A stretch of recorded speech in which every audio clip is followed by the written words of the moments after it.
افغانستان با وجود این که 4 دهه می شود درگیر جنگ است، ولی باز هم در این کشور رسانه های خبری فعالیت بسیار گسترده و آزادانه دارند. امروز در منطقه ما صدای رسانه های افغانستان از مشکلات، حوادث و پیامدهای جنگ چند دهه‌ای افغانستان به گوش جامعه جهان رسانده می شود و چندی از رسانه های افغانستان در تاجیکستان هم بیننده و شنونده و خواننده خود را دارند. امروز در دفتر آزادگان یکی از مسئولین جامعه روزنامه‌نگاری افغانستان، معاون رئیس انجمن ژورنالیستان آزاد افغانستان آقای حجت الله مجددی حضور دارند که ما آنها را برای یک بحث بیشتر روی چیستی و چگونگی فعالیت رسانه‌های افغانستان دعوت کردیم. بسیار خوش آمدین آقای تشکر. مجددی. سلامت باشین. زنده باشین. خب در ابتدا میخواستم که در مورد هدف این سفرتان به تاجیکستان و دید و بازدیدهایی که در اینجا داشتید یک صحبت کوتاه داشته باشید. بسیار خوب. خوشحال هستم که امروز خدا در میان ژورنالیست های جوان کشور همسایه و دوست ما تاجیکستان میبینم. هدف از حضور ما و آمدن ما در تاجیکستان دید و وادید با رسانه ها، نهادهای رسانه‌ای و ژورنالیستان ولایت ژورنالیستان تاجیکستان بوده که ما در مدت 1 هفته اقامت در تاجیکستان دانستیم که با تعداد زیادی از رسانه ها، نهادهای دفاع از رسانه ها و ژورنالیستان عزیز سرزمین ببینم و از وضعیت رسانه ها و مسلکان ما آگاهی پیدا کنم. بسیار خوب. در قدم نخست وقتی که شما وارد تاجیکستان شدید و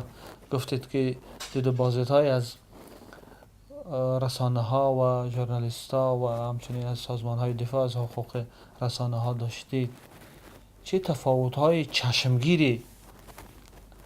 در جامعه ژورنالیستی تاجیکستان به فرق از جامعه ژورنالیستی افغانستان دیده میشه؟ طبیعی آنچه ما در افغانستان داریم و دستاورد بزرگی که دولت افغانستان با آمدن نیروهای ائتلاف و از هم پاشیدن حکومت طالبان در افغانستان داشتن، آزادی بیان است که بعد از 3 دهه جنگ در افغانستان مردم افغانستان شاهد یک تحول بسیار بزرگ در راه رشد و توسعه رسانه ها در افغانستان داشتند که نه تنها در افغانستان به سطح منطقه کاملا بی‌نظیر بوده. رسانه ها به حد کافی رشد کردن، توسعه یافتن. ما و 10 ها تلویزیون ملی و محلی در افغانستان داشتیم و به صدها رسانه های چاپی که میتونستن این رسانه ها به شکل واقعیش آنچه در افغانستان میگذشت، واقعیت های عینی افغانستان به انعکاس بدن. این نمیشه زیاد مقایسه شود با کشورهای همسایه و حتی کشورهای منطقه، مگر با آن هم در آنچه در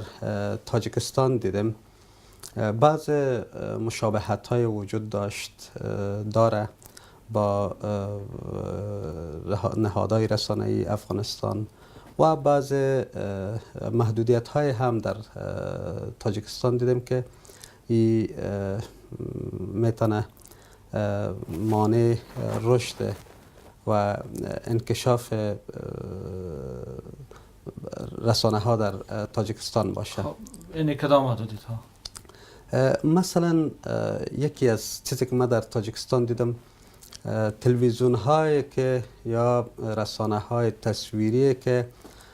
بتانه آزاد کار کنه و آنچه مشکلات و آلام و نیازمندی های مردم تاجیکستان است انعکاس بده به سطح ملی. اینطور یک تلویزیون در تاجیکستان دیده نشد، در حالی که در افغانستان ده ها از این تلویزیون ها را ما داریم که حتی کشورهای دیگه چون تاجیکستان هم بیننده از او تلویزیون ها هستند که به شکل کاملا آزاد بدون از که از طرف دولت تحت تاثیر قرار بگیرن و یا سانسوری صورت بگیره واقعات افغانستان انعکاس میتن که طور یک چیزی را ما در تاجیکستان ندیدم. در ضمن بعض خودسانسوری های در تاجیکستان دیدم، گرچه دوستای رسانه‌ای ما ژورنالیست های تاجیکستان ظاهرا خود بسیار راضی میدانند از وضعیت کار در تاجیکستان، مگر طوری که من دیدم و تعقیب کردم رسانه های تاجیکستان محدود خودسانسوری های وجود داره که اصلا ژورنالیست اکثرا جرأت نمیکنه بعض مشکلاتی که در این کشور وجود داره ایره انعکاس بده و از وضعیت ظاهری طوری معلوم میشه که اگر این بعض موارد است که اگر انعکاس بده، مشکلات انعکاس بده، موارد تهدید، اگر حکومت مستقیما مورد تهدید حکومت قرار نگیرن، غیر مستقیم مورد تهدید قرار میگیرن که این به یک نحو فضای خودسانسوری را در تاجیکستان به وجود آورده. گرچه اگر مقایسه کنیم با افغانستان، در افغانستان هم همچون موارد وجود داره. دسترسی زیاد به معلومات وجود نداره. بعضی از افراد زورمند وجود دارند که میخواهند بالای ژورنالیستا فشار وارد کنند، مگر با تفاوتی که در اوج این فشارشان کارا نیست. و یکی از دلایل ازیم که این فشارا مؤثر واقع نمیشه در افغانستان، یک هماهنگی بسیار جدی میان ژورنالیستان و نهادهای جامعه مدنی در افغانستان است. گرچه او را ما در تاجیکستان هم دیدیم، مگر با او پیمانه که در افغانستان این هماهنگی نهادی نشده و ژورنالیست‌ها و جامعه مدنی یکی از دیگر در کنار هم بوده و از یک دیگر دفاع میکنن، بسیار به شکل قاطع دفاع میکنن. نهادهای ژورنالیستی هم اگر چند نهادی است، در مواردی که اگر مشکلی برای ژورنالیست پیش میآید تهدید میشه یا به سانسور وادار میشه، بسیار جدی و هماهنگ عمل میکنن که این باعث جرأت ژورنالیست‌ها در افغانستان شده که به هیچ نحوی تحت تاثیر هیچ فشار نمیان. درست است. البته خب یک تفاوت‌های و همطور که شما مشاهده کردین در زمینه فضای حاکم بر رسانه ها، خب این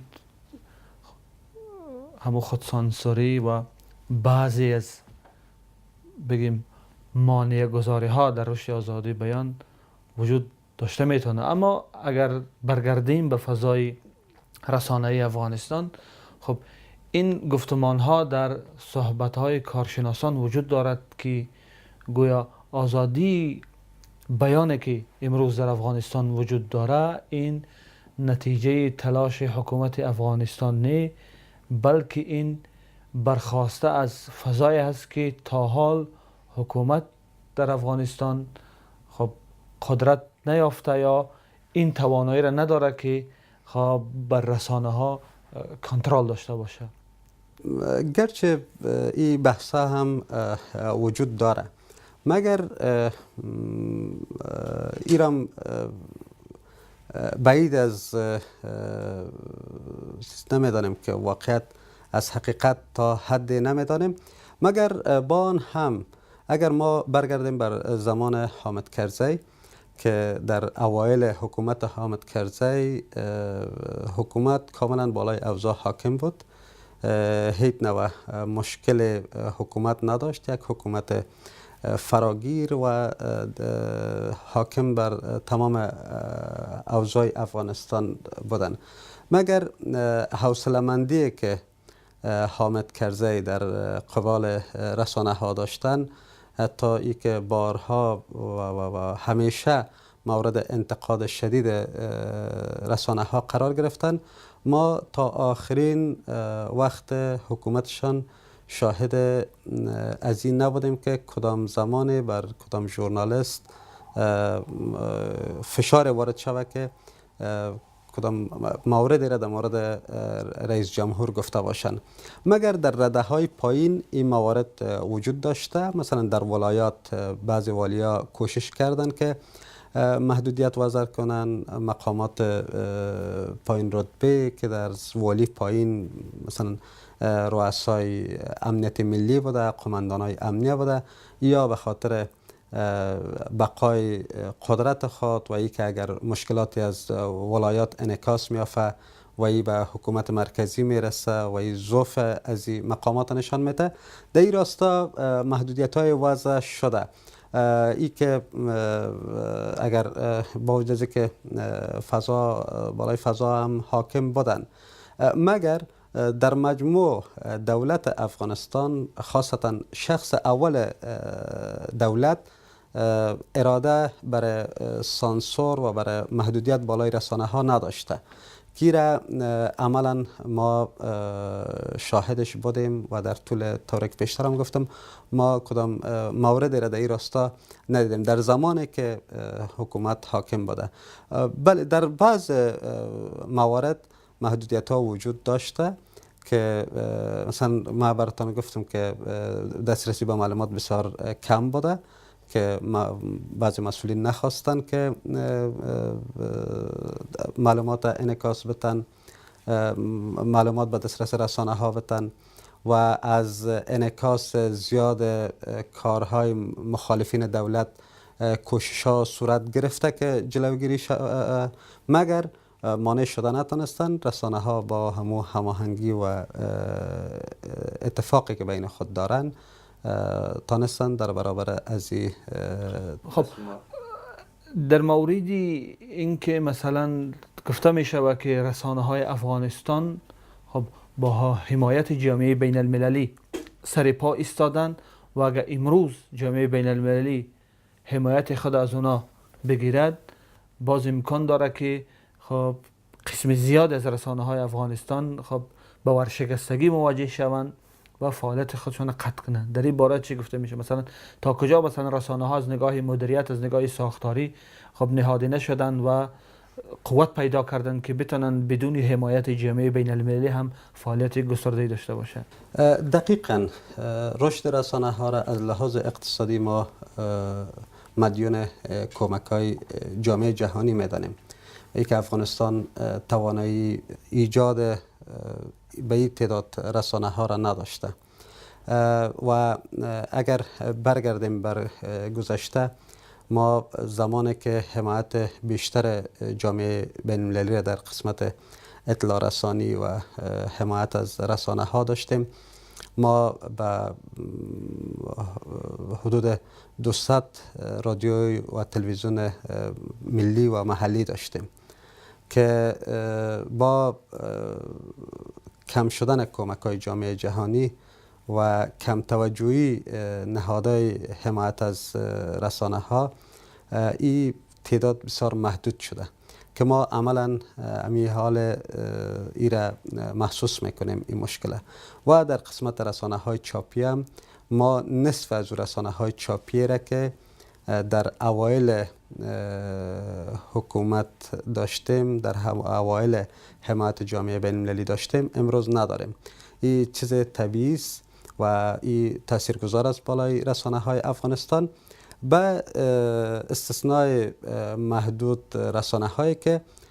با مدیریت کارا تانستن زمینه‌های بازاریابی را مساعد بسازن که و اکثرا یک تعداد خودکفا شده و توانایی از را پیدا کرده که اگر کمک‌های جامعه جهانی هم نباشه باز هم و بالای کارشان تاثیر نداره که یک بسیار محدود است، تعداد بسیار محدود از رسانه هست. مثلا قسمی از رسانه های افغانستان از قبیل مثلا تلویزیون طلوع، خب روزنامه 8 صبح کابل، اینا در تاجیکستان بیننده و خواننده کمی هم ندارند. اما از نگاه امنیتی، از نگاه ثبات برای فعالیت ژورنالیست ها و رسانه ها چی تهدیدها و چی خطرات امروز در افغانستان وجود داره و مثلا شاید کدام آمار پیش شما باشد که در یک سال یا مثلا در چند سال اخیر مثلا چه تعدادی از ژورنالیستان خب خدای نخواسته کشته شدن یا بگیریم موردی حمله های انتحاری و چیزا قرار گرفتن؟ بله، نظر به وضعیت دشواری که افغانستان داره و وضعیت بحرانی که افغانستان داره، طبیعی است که بیشترین آسیب در این بحران ژورنالیست‌ها می‌بینن که ما از آغاز سال 2001 تا حال حدود 35 ژورنالیست از دست رفته داریم که تعداد حدود 15 تن از یا خارجی هستند، متبقی افغان هستند که امروز در کنار خود ما واره نداریم. این طبعا نتیجه امی بحران و مشکلات است. در ضمن ما طوری که پیشترم از این یادآوری کردم که بعض افراد وجود داره که مانع انعکاس بعضی از واقعات در افغانستان میشن و بعض تهدیدات از این ناحیه وجود داره. مثلا شما از روزنامه 8 صبح یادآوری کردین. در این ما بعض از جمله نشریات است که گزارشات تحقیقی دارن و چیزی که در افغانستان بسیار مشکل است و کم وجود داره، گزارشات تحقیقی در افغانستان است و او هم طبعا وقتی که روی یک موضوع بحث میشه در عقب مسائل کلان مردم های زورمن وجود دارن. بسیاری اوقات طوری رخ میده که در اون نقطه که میرسه که خود نقطه آخری میباشه که بعد گزارش تمام کنه، یک زوربند در عقب قضیه قرار می داشته باشه و گزارش ناتکمیل میمانه و گزارش آماده نشر نمیشه. این مشکلات در مجموع داریم و ما دمی خصوصا این ما که میگذره مای بسیار بدی برای رسانه ها و ژورنالیست افغانستان بود که ما چندین واقع انفجار و تهدید و مجروحیت از ژورنالیست ها داشتیم که ما هفته تقریبا در حدود 2 هفته قبل مدیر نشرات تلویزیون ملی محلی قندوز مورد حمله بم دستی قرار گرفت که مجروح شدن و حال صحتشان به فضل خداوند خوب است. بعد از او شیر محمد جهش، یک ژورنالیست بسیار فعال بغلان، مورد تهدید یکی از وکلای پارلمان قرار گرفتن که او هم مورد بررسی نهادهای رسانه‌ای قرار داره و به کابل انتقال داده شد و که هم یک خبر بدی است برای جامعه رسانه‌ای افغانستان. و یک رادیوی محلی دنیای نوین در چارکار مورد انفجار قرار گرفت. روز قبل دفتر خبرگزاری پژواک در ننگرهار مورد حمله بمی قرار گرفت و انفجار در اوجه صورت گرفت. این موارد است که ما را زیاد نگران می سازه و در مجموع طبیعی است که بالای وضعیت رسانه ها و ژورنالیست ها تاثیر خب، ناگوار داره. در حالی که مثلا حکومت اقتدار اینه ندارد که مثلا امنیت سرتاسری نهادهای تا حتی نهادهای خود حکومت تامین کنه و ما متاسفانه شوربختانه شاهد از این میشویم که بعضی اوقات مثلا همون گروه های حراست افکن و انتحاری داخل نهادهای قضایی و خب دادگاهی و تا امنیتی و هتل و این چیزایی که بسیار تدابیر امنیتی شدید میاندیشند میشوند، چگونه خب رسانه ها یا ژورنالیست ها مثلا همون ساختمان های خود تامین امنیت میکنند؟ آنچه رسانه ها و ژورنالیست های افغانستان بر از او باور دارند او پابندی به معیارهای ژورنالیسم است که تا حد امنیت رسانه ها و ژورنالیست ها هم اصول اساسات در نظر گرفتن اصول اساسات ژورنالیسم که اما آزادی و تعادل در خبر است ای را در نظر گرفتن و امی تال باعث ازی شده که مورد حمله کدام گروه قرار نگیرن، چون آنچه وجود داره موضوع ثابت ساختن بی‌طرفی رسانه هاست. هرگاه رسانه ها برای همه ایره ثابت می سازند که ما به جهت تعلق نداریم و از جهت حمایت نمی کنیم، آزادانه کار می کنیم، آنچه واقعیت در افغانستان رخ میده او را ما انعکاس میتیم. زمانی که این واقعیت به شکل انعکاس میافته، طبیعی است که گروه های هم که در صدد از بین بردن و انفجار و ایجاد مشکلات و ترس و وحشت در میان نهادهای دولتی هستند، این رسانه ها را تفکیک میکنن با نهادهای دولتی و تا حال بجز از اینکه ما یکی دو مورد که کاملا تازه است، انفجار در نهادهای رسانه‌ای در رادیو و در یک خبرگزاری ولایتی، این کاملا نو است و این که پیگیری شود تا حال نتیجه مثبت شود. ما شخصا حادثه نبود؟ ما زیاد شاهد تر موارد در بخش‌های رسانه‌ای افغانستان نبودیم و این در این روزا زیاد است و این باعث نگرانی